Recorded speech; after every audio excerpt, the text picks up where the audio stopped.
Peace everyone, Unmask Art here, and welcome back to the Drawing Journal.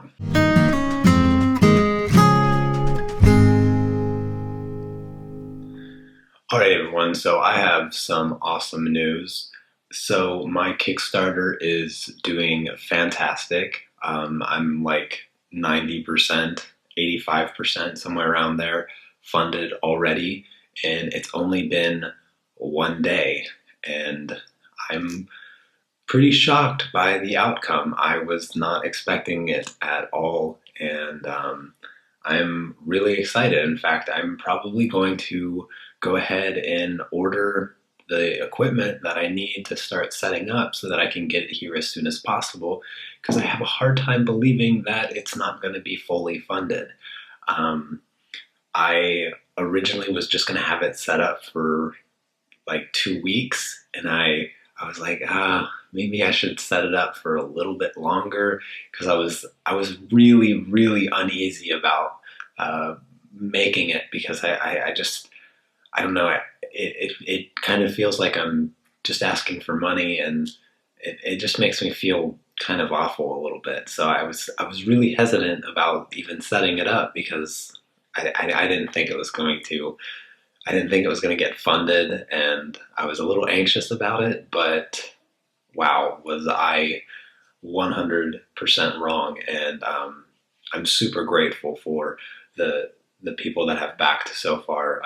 I'll talk more about that after I get set up, of course, and do the shout outs and everything like that. So I'm going to go ahead and get started back on this. I'm actually going to finish this drawing today, finish coloring it, because it's not going to take very long. So this is going to be a slightly shorter drawing journal, but it's the second one this week, so can you really blame me? I don't know. If you can see behind me right here, I did a couple cherries yesterday, and that's going to be next week's tutorial. And then, yes, so anyways, let's start coloring. And I have a few questions to get to in this video, which I'm excited about. Had plenty of questions, and I'm just, goodness, I just woke up with a smile on my face, knowing how close I was to having this project backed almost completely by the time I went to sleep, which was quite shocking, because I really, really wasn't expecting it to do so well in such a short amount of time. So I've just been in the best mood. So anyways, let's go ahead and jump into the questions really quick. I don't have them in any specific order. So the first question is from Black Summer Coloring, which is, where do I find inspiration for things to draw? It's kind of a two-part question, but so for me, my inspiration literally comes from everything. Like, I can look out my window and see a cloud and just be motivated to color a cloud or something like that. But if I was to really, really like think about where I get most of my inspiration, it would probably have to be DeviantArt, to be realistic. Like, I kind of have this habit of just going to DeviantArt and browsing like the daily uploads, and I do it constantly. Like, after I record this video, I'll probably do it while I'm like waiting for the video to process or something like that. When I'm doing editing and rendering and doing all that video stuff, there's a lot of waiting involved. So I often find myself just going to DeviantArt and looking at everything. I don't even turn filters on. I just look at what was uploaded in the past 24 hours, and I just scroll through, just keep scrolling, and occasionally I'll just find something that I'm just drawn to, and I'll favorite it, or put it in my favorites folder or something like that, just to draw inspiration from. And that's really where I would say that I get probably upwards to like 80% of my inspiration for things. And it's really just, I mean, it could be as simple as just a hairstyle or an outfit, it really, or a color scheme. It just completely random. And I mean, if you look through my portfolio and all the things that I draw, you can pretty much see that I'm inspired by everything because I pretty much draw everything and tons of different styles and stuff like that. The second part of her question is, does my art appear fully formed? Like when I think about it, is it fully formed or does it develop as I work? I would say it happens both ways. There's some projects that in my mind are complete. Like when I think about it, sometimes they just snap in my mind and it's just completely what I want and I know everything. And then some projects projects like this, for instance, when I draw like characters and stuff, often I'll just have a pose. Like I'll just have a base and a pose, and I have no idea what kind of clothes that I'm going to put on the character. And then I just go from there, and it often turns into something different than what I imagined. And I would say when I'm drawing characters, it's most likely that I don't have it fully formed in my mind, but yeah, it's pretty close because I do a lot of planning, and I talk about that quite a bit, the importance of planning. And yeah, so I had this character planned out, but I didn't have really the clothes all that planned out, and I did this character for a tutorial on drawing anime, so it's a bit different. But for the most part, like the color scheme of this character, though, I had planned out. I colored this in Photoshop first just to get the color scheme that I wanted, and now I'm just translating it. But yes, so hopefully that answers your questions. Let's see, the next question is 3 questions. So this one is from My Boo 101. Do you think there is an age where it's too late to start art? No, absolutely not. I don't think age is relevant to. I don't think age is relevant to life in general. So certainly not art. If you can hold a pencil, whether it's with your hand or your mouth or your foot, if you can hold it and rub that thing against a piece of paper to make marks on it, then you're young enough to create. And art doesn't have to be done with some utensil and a piece of paper. There's plenty of mediums, and there's plenty of different forms of art, like sculpture and stuff. And so, no, definitely a strong no on that. And the second question is, do I think it's necessary to go to art school to be a professional artist? Well, I'm a professional artist and I didn't go to school. I mean, I did go to college, but I have a degree in math. I didn't study art. I think that there's kind of 2 sides to this question as far as like argument goes. Some people argue strongly against going to art school because they feel like, if you go to art school, it ends up putting you kind of in a box and it restricts your creativity because you're doing assignments or whatever and blah, blah, blah. And I wholeheartedly disagree with that idea that going to art school somehow holds you back or traps you in some kind of mindset that keeps you from being creative. I think that going to art school is a really great opportunity if you can afford such a thing, because you're going to learn certain skills in art school that you might not come across for many years as a self-taught artist. I mean, I didn't even come across colored pencils until like 2 years ago or 3 years ago. I don't even know how long it's been. But now I work almost primarily with colored pencils, because I would never thought that you can get the realism that I get or other people get with colored pencils. Because, when you're growing up and going to elementary school, you're always getting like colored pencils. Like, it's on the school supply list, like, oh, a pack of colored pencils. And so it always felt childish and kind of unprofessional to use a medium like that. But now I understand how dynamic and how far you can take colored pencils. And so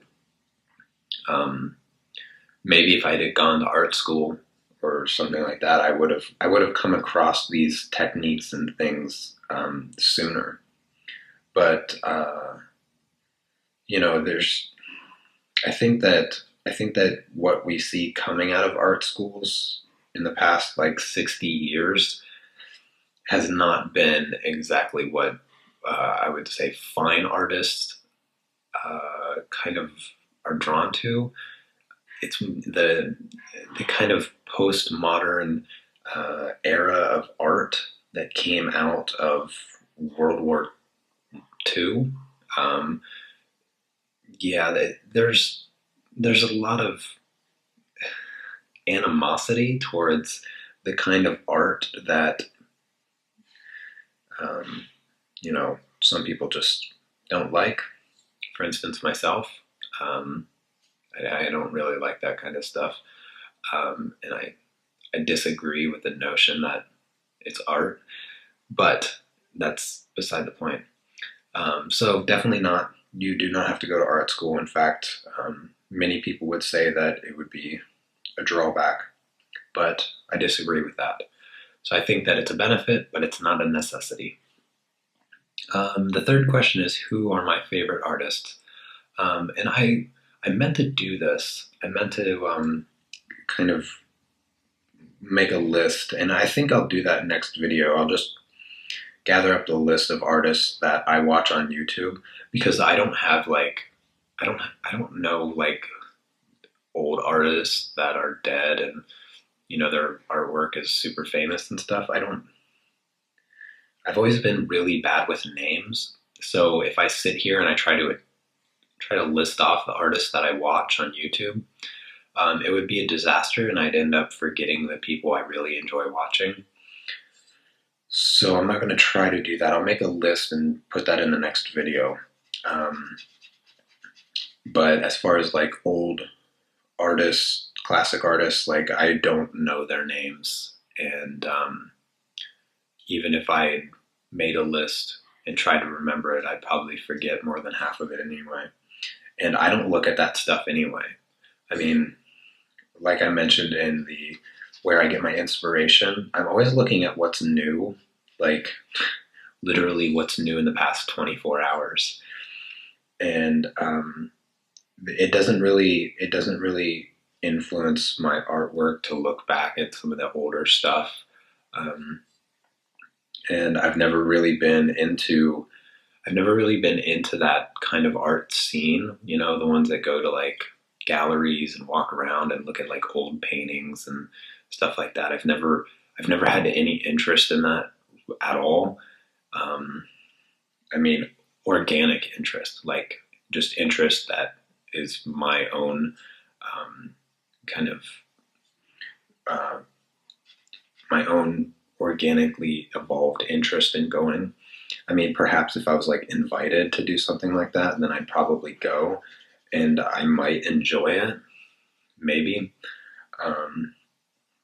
I mean, I've been to a couple galleries and I like walk around and stuff, but I mean, half the time when I'm in a gallery, or half the time that I've been in a gallery, I kind of just get annoyed. I don't know. I'm just being honest with you. But anyways, that's not even the question. So let me get to the next questions. So these questions come from Off the Wallet, and let's see. The first question is, do I scan my artwork or take photos when I bring them into Photoshop and stuff? And the answer to that is I use Photoshop. I mean, of course I use Photoshop. What I mean, and I take photos. I use my camera, my camera that I'm recording with right now, and I use a 50 millimeter lens, prime lens. That means it doesn't zoom. And I try to have a nice even lighting. Usually I turn off all my lights and I just have like the natural light, unless it's direct sunlight, but most of the time it's not, coming through my window, and it gives a nice glow to the room. And so there's no shadows or anything like that. And then I tape it to the wall and I set up my camera. I use, like I said, a 50 millimeter lens. So I'm about a meter or so away from the piece, depending on how big it is. And from that, I usually use, my aperture is usually 7.1, so that wider, that slightly middle of the range kind of aperture makes sure that I have all the details in focus. And then I usually use maybe 125 to 200 ISO, and that just helps with the shutter speed. I don't have to have too slow shutter speed.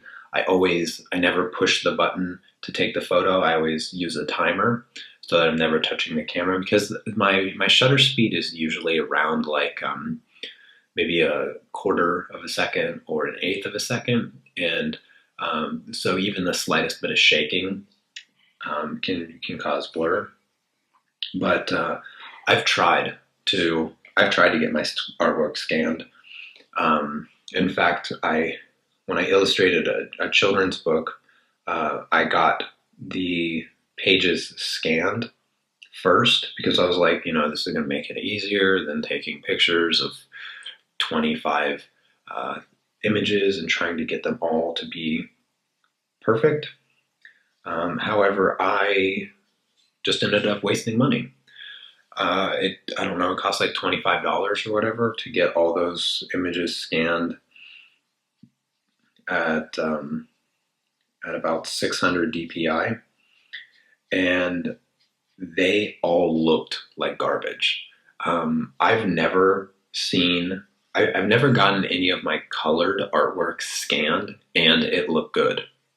I even bought a scanner once, not too long ago, actually. It was before I left Seattle.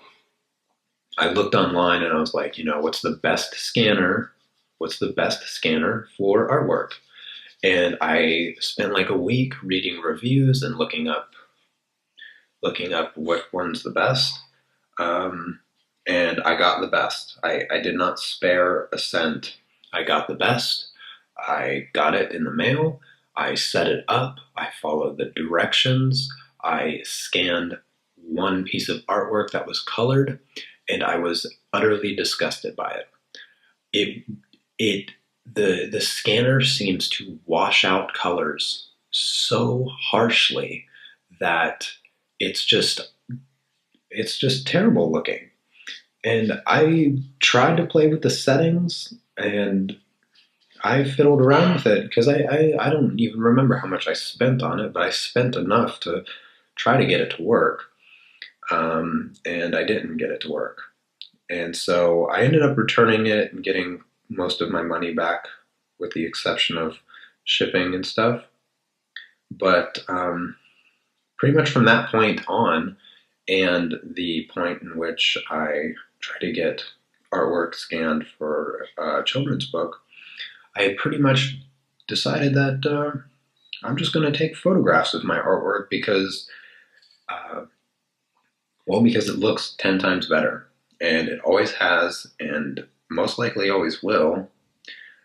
Perhaps scanning, I will admit that scanning black and white work, not graphite.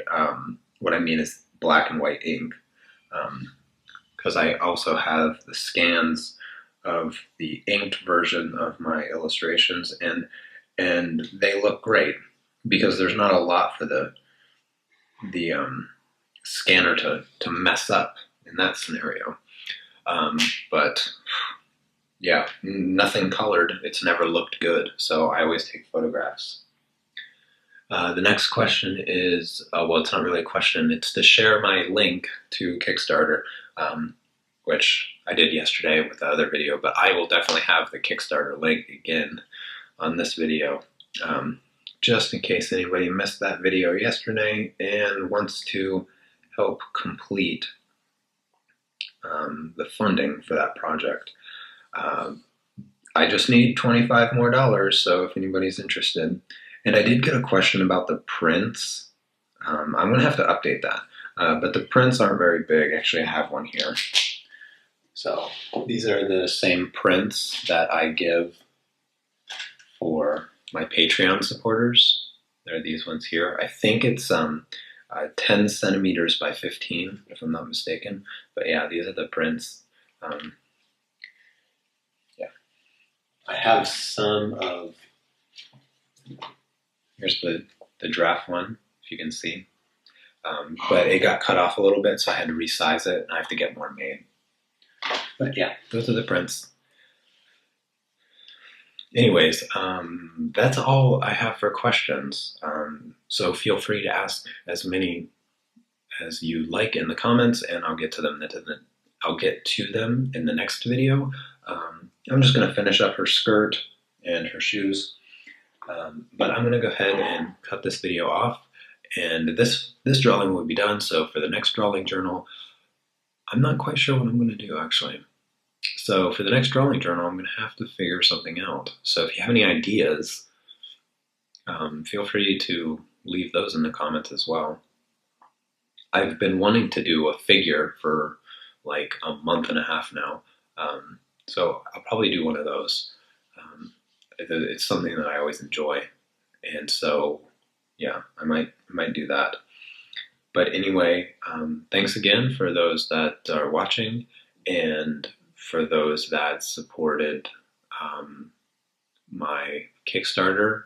It's almost there, and I still can't believe it. Every time I look at the page, I scratch my head in disbelief. But I'm super grateful, and I hope everybody that watches this knows that. And I'll see you guys next time. Take care. Peace.